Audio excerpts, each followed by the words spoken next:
Welcome back, folks, to the random video blog where every single Friday I give my rambling thoughts on the world of wrestling, share a few stories, etc., etc., or once in a while, or more often than not, as of late, rather. I've been giving my top 5 favorite Night of Champions matches, my top 5 favorite theme songs for any given pay-per-view, so I thought it was only fitting with WWE Hell in a Cell's pay-per-view this Sunday, I would rank my top 5 favorite Hell in a Cell matches of all time. Now, I am not ranking my favorite matches to take place at the event Hell in a Cell. I don't even know if I can name 5. Hell in a Cell, the event itself, has never been one of my favorite pay-per-views.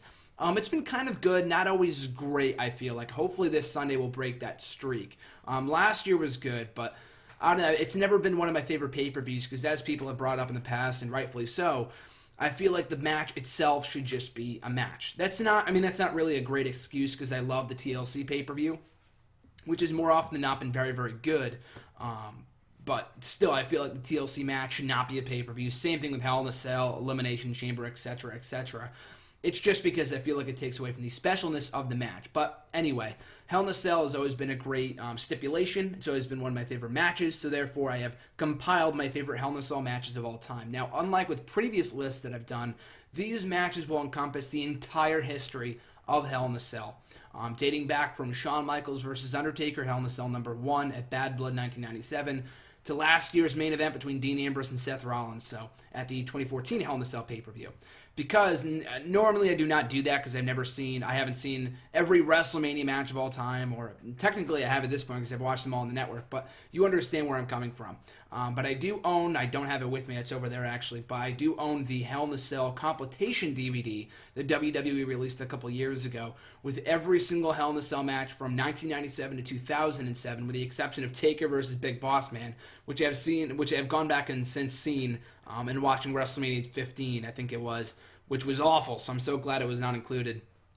But still, after watching that DVD, and I watch it every single year in the weeks before leading up to the Hell in a Cell pay-per-view to kind of get hyped for the event. I'll be doing the same thing this weekend as well. So I have seen every Hell in a Cell event, and this list will be breaking down my top 5 favorite Hell in a Cell matches of all time, not just from when I started watching wrestling in 2008. But an honorable mention before we get started here to Dean Ambrose versus Seth Rollins from last year's pay-per-view, the main event.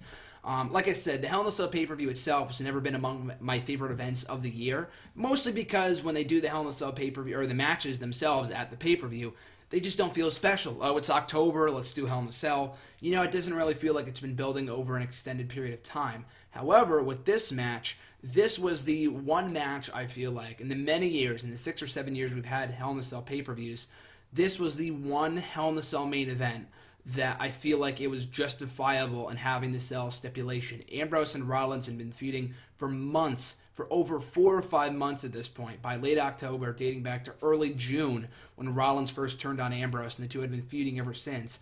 They had brawls at Night of Champions at a Battleground. They had matches on SummerSlam and on Raw, building to this match at Hell in a Cell. Ambrose was desperate to finally get a win over Seth Rollins. Rollins was anxious to put Ambrose away once and for all. So the match itself was very good. I know it did not get very high praise from everybody, but I thoroughly enjoyed it. I thought it made for a great main event. There was at one point some fear that Ambrose, or rather Cena and Orton, would main event the show over these guys, so I'm so glad that didn't happen. Very, very well-deserved main event slot for these two former Shield members. But a very good match. They kind of went all out in incorporating weapons. They fell off the side of the cell, which had not been done in a while, so that was pretty cool. Of course, I don't ever really feel like they're ever going to throw someone off the cell again or go through the top of it. I feel like those days are long gone. And as awesome as it would be, it's also kind of in the health of the competitors and seeing what's happened to Mick Foley in recent years, of course, and just his overall health. Not that he's on the verge of dying or anything like that, but it's very, very unsafe, so it's probably better for the health of the competitors, for their benefit. But still, that was a pretty cool spot. It's kind of going all out in the ring.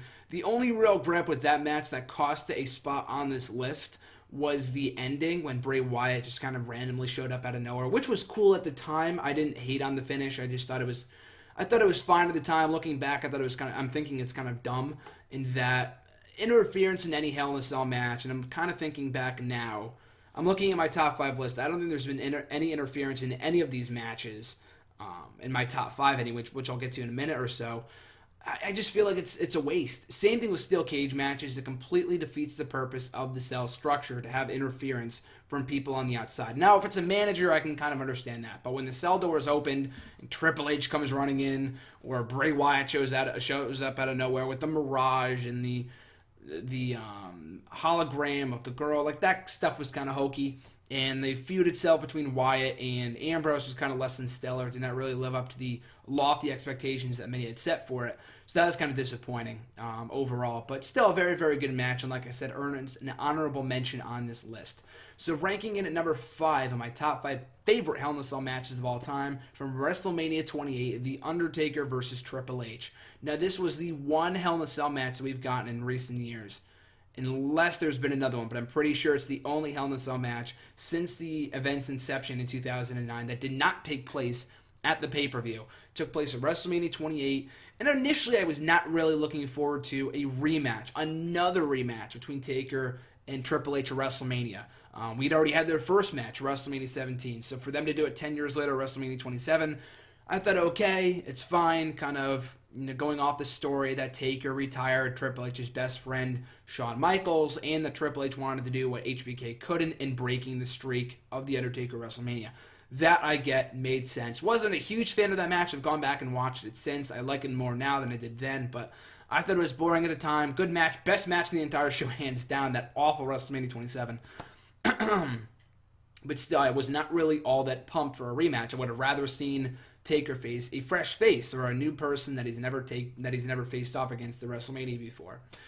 So we got the rematch anyway, but they incorporated a lot of different things for this match that made me excited for it. They had Shawn Michaels as a special guest referee, which at one point had been rumored for the WrestleMania 27 match, but it didn't even come to fruition despite Michaels going into the Hall of Fame that year.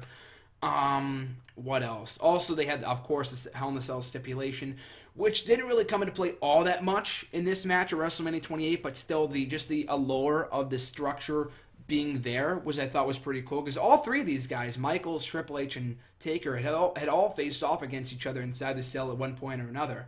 Taker and Triple H, two of the all-time greatest Hell in a Cell competitors of all time on this show. Of course, Taker and Shawn Michaels in the first ever Hell in a Cell match in 1997, and then 6 or 7 years later in 2004, when Triple H and Shawn Michaels faced off at Bad Blood 2004 inside Hell in a Cell.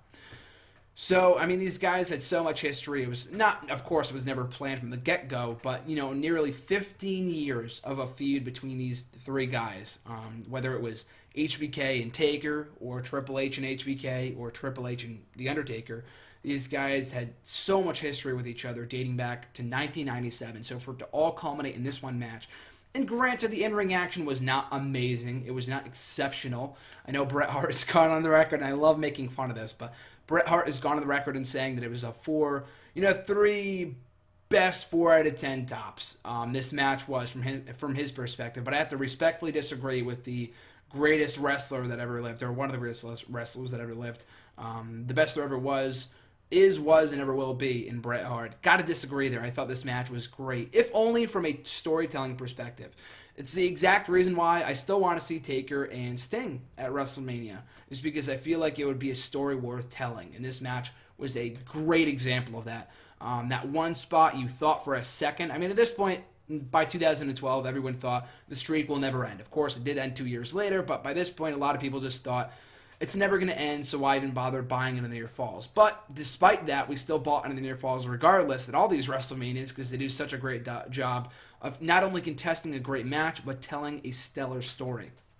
And that's exactly what they did in this match with HBK, Triple H, and The Undertaker. In that one spot specifically, when Shawn Michaels, who was very conflicted, he attacked Triple H at some points, he attacked The Undertaker, but at one point in the matchup, he delivered a sweet chin music to the dead man. Triple H follows up with a pedigree, pins him immediately. Like, oh my god, D-Generation X is going to screw over The Undertaker.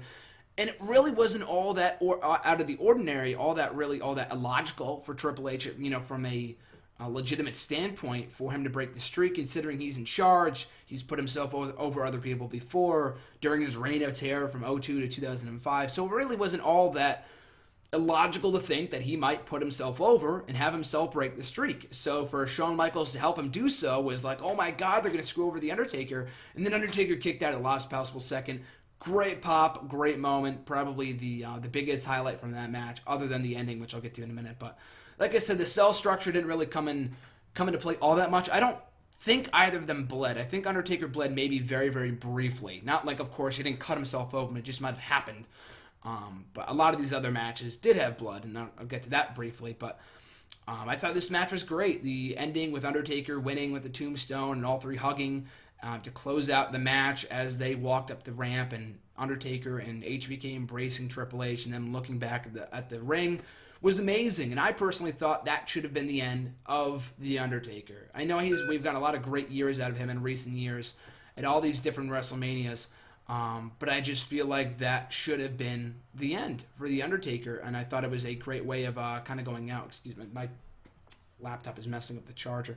But yeah, anyway, I thought it was a great match, and I thought it would have been a great way to kind of end the streak of The Undertaker, especially at 20-0. It was at WrestleMania 28. The people loved it. The people ate it up. I thought it was exceptional. So that comes in at number 5 of my favorite Hell in a Cell matches of all time.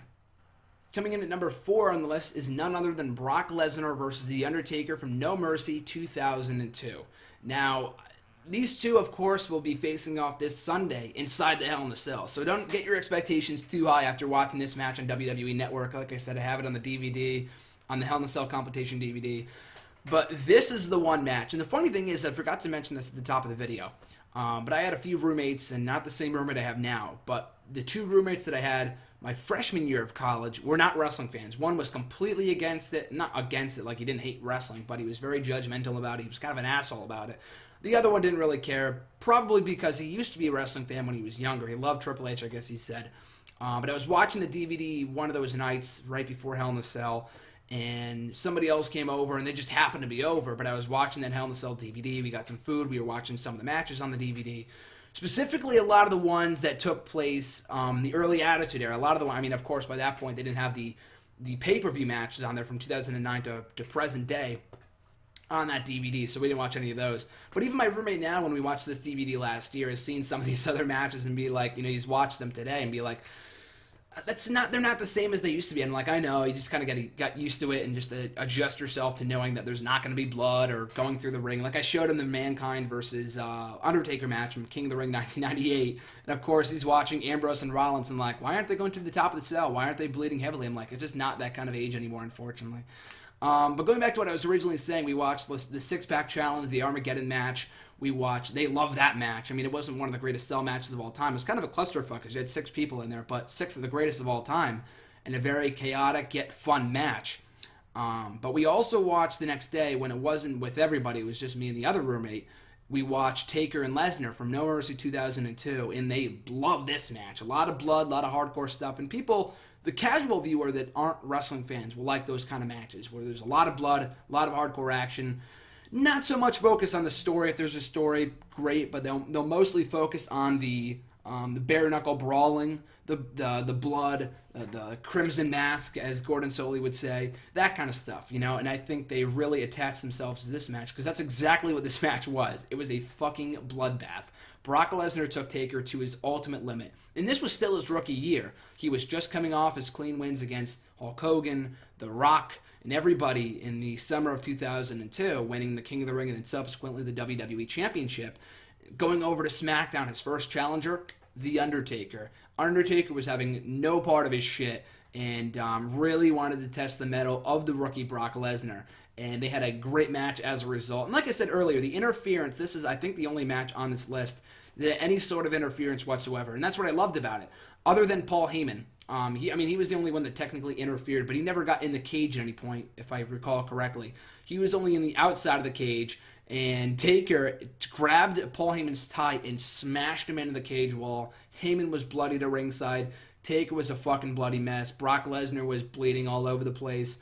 And the story they were telling coming into the event, other than the rookie trying to prove himself against the seasoned veteran, was that Taker had an injured arm. And then Lesnar was targeting that arm of The Undertaker by just ripping the cast off, biting it off. It was nasty, and just smashing that arm into the cage wall, whipping him with a belt, which broke in half at one point. I'm pretty sure legitimately that must have been a shoot. But just an absolute bloodbath. I'm not just calling it a great match because it was, blood all over the place, therefore it's great. No, therefore I'd call like the ECW matches great because there was all this hardcore action. That's not the only reason why it was great. Like I said, they told a great story with Brock Lesnar trying to prove himself against the veteran Undertaker, and I never really felt like there was a dull moment. It really was a strong main event to a great No Mercy pay-per-view, which I reviewed here on the channel a couple weeks ago, cheap plug in the Wrestle Rant Series editions. But yeah, I thought it was a great story that they told. The right person went over. Brock Lesnar went over clean. A huge win for the up-and-coming Brock Lesnar that really put him over as a major force to be reckoned with. Not only on the SmackDown brand, but in the entire WWE, which kind of goes to show. I mean, I know it was a cool moment and all when Big Show beat him, and maybe it was a cool moment, but when Paul Heyman turned on him in MSG, whatever, I just feel like they put his undefeated streak to waste.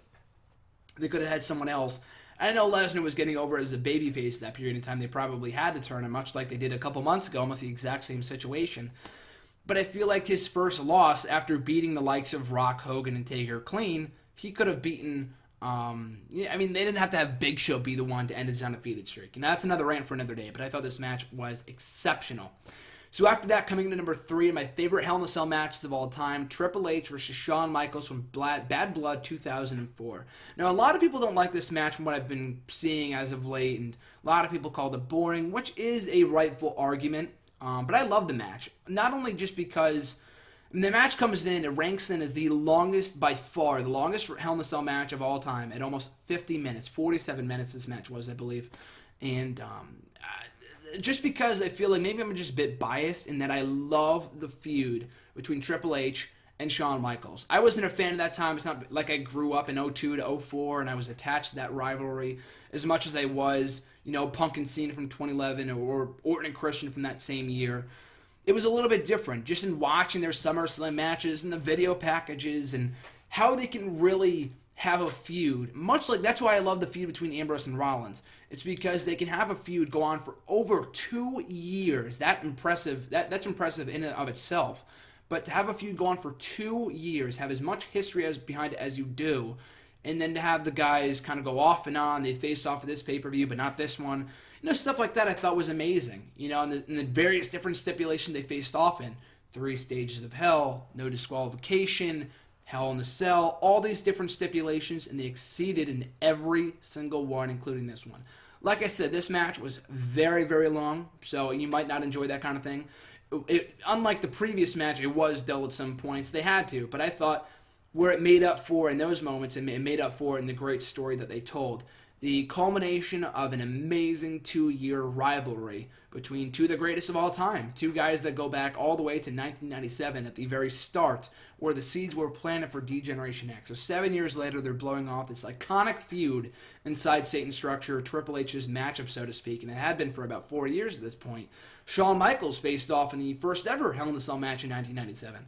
So both these guys had great history inside that cell, and it was, like with Ambrose and Rollins, the perfect way of capping off an amazing rivalry, that had lasted so long. So the length is not really working in its favor. I've gone on record in saying that it was my favorite cell match of all time. I believe I said that a couple years ago, but in watching it back, and the other 2 on this list I think rank a little bit above, and just because of the length, but other than the unnecessarily long length, I thought it was in a tremendous match, storyline-wise, that really put a cap on one of the greatest feuds of all time, in my personal opinion, and it gave Triple H a very strong victory. And Shawn Michaels never ever really got his big win over Triple H. He beat him at not Unforgiven, Survivor Series inside the Elimination Chamber. But other than that, Triple H won more often than not all of their matches on pay-per-view. Their last man standing match at No Royal Rumble 2004 ended in a draw. Their match at Armageddon 2002, I believe it was, Triple H won that one. Their match at WrestleMania 20, where Benoit was also involved, neither of them won that. So I think Triple H really came out on the winning end more often than not. But because Shawn Michaels didn't need to win, people knew that he was a winner either way, and people cared about him. That's what happens when you give the fans a reason to care about these characters. So love that match. Coming in at number 2 on my favorite Hell in a Cell matches of all time, The Undertaker versus Edge from SummerSlam 2008. Now, of course, this is where the bias kind of comes in, because this was the feud that I started watching around. I didn't start watching around Triple H and Michaels, but I did start watching around the time that Edge and Undertaker their feud was really starting to heat up in the spring of 2008, the summer of 2008. And their feud really dated back to the spring of 2007, where Edge cashed in his Money in the Bank briefcase on The Undertaker to win the World Heavyweight Championship. And then subsequently, they went on to face off. They wouldn't face off for almost a year after that. They clashed at some points at Survivor Series 2007, coincidentally enough, inside the cell when Edge cost him the belt by attacking him and dressing him as a camera and attacking The Undertaker and costing the championship against Batista, beating Taker and Batista in a triple threat at Armageddon to win the World Heavyweight Championship, facing off and having a great match at WrestleMania 24. Their matches at Judgment Day, Backlash, One Night Stand. Again, two guys that had every single match in the book, whether it was triple threats, singles, not last man standing, but they had a couple different matches. The TLC match I thought was amazing. And then Edge defeats Undertaker at One Night Stand 2, quote-unquote, banishing The Undertaker from the WWE. And then The Undertaker gets brought back. He gets reinstated by then GM Vicky Guerrero, which didn't really make much sense from a storyline standpoint, but they try to explain it in that Edge, when he was cheating on Vicky with Alicia Fox, the wedding planner at that period in time. It's crazy to think that Alicia Fox is still with the company all these years later and how much he's evolved since then. But they try to explain it in saying that Vicky was infuriated from those events, and therefore she brought back Taker, his biggest rival there. But despite that, Taker went on to feud with Vicky anyway after SummerSlam, so it didn't really make much sense. But anyway, so that's how they built towards their conclusion of one of the greatest feuds of that year. And I've talked about it before too, because Michaels and Jericho, not only one of the greatest feuds of all time, not only of that year, but of all time as well. But I feel like these guys Jericho acknowledges that. I've heard him talk about it in his book, on his podcast, and various other outlets. But I don't think the Edge and Taker feud really gets as much love as it should, because what was going on Raw at that time between Jericho and HBK for almost all of 2008, they had an equally, if not a better feud, but I thought an equally excellent feud between Edge and Taker going on the SmackDown brand, which is why I feel like 2008, the year that WWE went PG, it was a piece of shit. The year wasn't amazing, but he had a lot of great feuds, and I thought these were two of them, especially Edge and Taker on the SmackDown brand. And Edge was already established by this period in time. It wasn't like he was trying to put over the new guy like he did with Lesnar. Taker was. Edge was already established, but I thought the storytelling was great. And specifically with this match, again, I'm a sucker for storytelling, but they really harpered back to all the spots that made this feud memorable. Like I mentioned in the Survivor Series 07 match, when Edge dressed up as a cameraman and hit Taker with the camera to cost him the world title, Taker, throughout this match, he grabs a camera and attacks Edge with it and beats him with the camera. He doesn't beat him with the camera, but he beats him up with the camera. Doesn't like hit him with the camera and then win after that. He hits him with the camera, kind of, again, the commentators acknowledged Jim Ross, and I think Mick Foley was already gone by that point. In the build to this match, when Edge attacked him, I think it was Taz at that point. I feel like it was. But they harpered back to that spot. They talked about how he cost him the World Heavyweight Championship with that same not the same exact camera, but that same spots. They did that as well. Taker hit him with a spear, his own move, and they went outside the cell too. They attacked each other. They attacked him through the wall, I think it was, or Edge speared Taker through the cell wall, breaking it. That fell on top of one of the commentary tables. And Edge, I feel like it speared Taker through one of the commentary tables on the outside too. I might be mistaken, but I feel like that's one of the spots that happened too. There's so many things that went down in this match. That's why I love it so much. The main event of SummerSlam 2008 it was. And then in the end, The Undertaker finally gets the better of the Rated R Superstar, tombstones him, and picks up the victory. I think on top of the steel steps, and finally picks up the win. And then goes up the ramp. He doesn't give him enough. He looks back at the ring, feels like Edge is still, he's still deserving of more punishment. He goes back down to the ring, chokeslams him again, delivers another chokeslam at the top of a ladder, and through a table, or maybe not through a table, I don't remember, but he chokes him through the ring, and the fire bursts up, and he sends him straight to hell. It was kind of hokey, but I thought it was great. Great visual, an amazing match, and a great way of capping off one of the more underrated feuds, I feel like, from that year of 2008. And a fun fact for you, Jericho and Edge talked about in their podcast with Paul Heyman last summer on Talk is Jericho, which I thought was fascinating. The entire podcast, but specifically this part. Edge talked about how much he loved that match. He raved about this match that he had with Taker at SummerSlam 08. But at one point, these two were considering doing a spot where I I think Taker was going to chokeslam him off the cell, or he was going to spear him, or something like that. They were going to do something akin to Mankind and Mankind and Taker from 1998. Now, I don't know if the spot would have been cleared anyway, but Edge talked about how they had just gone PG, literally like a month before that, so that got axed immediately. But even had they not gone PG, I feel like it's still something that they would not have done. It's 2008. I know they weren't not PG at that point, before July of that year, but that was a little extreme even for 2008. It was not 1998 anymore. It was not even the ruthless aggression era. I feel like that's not something they would not have done. They would have done. But still, that would have been an amazing spot. But even despite the fact they didn't do it, it was a fantastic match. So we get to my favorite all-time, undisputed favorite Hell in a Cell match of all time. Batista versus Triple H from Vengeance 2005. Now, I talked about this match before. And the reason I love this match so much is that I love the years from 02 to 2005. I love the years in wrestling. I've talked about this before. 02, 05, 08, 2011, and 2015 as well.